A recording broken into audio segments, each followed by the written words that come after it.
আপনি কি জানেন কিছু দোয়া আছে যেগুলো মুখে বললে কবুল হয় না, কিন্তু তাহাজ্জুদের সেজদায় বললে আল্লাহ না করে না?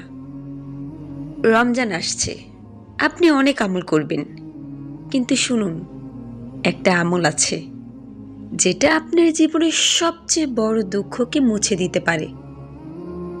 এভাবে তাহাজ্জুদ পড়ুন।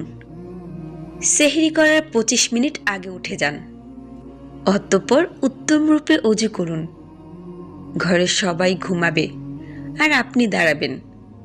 তারপর 2 রাকাত নামাজ, লম্বা সিজদা করবেন আর বলবেন, ইয়া রহমান, আপনি ছাড়া তো আমার কেউ নেই, এই রমজানে আমাকে খালি হাতে ফেরাবেন না।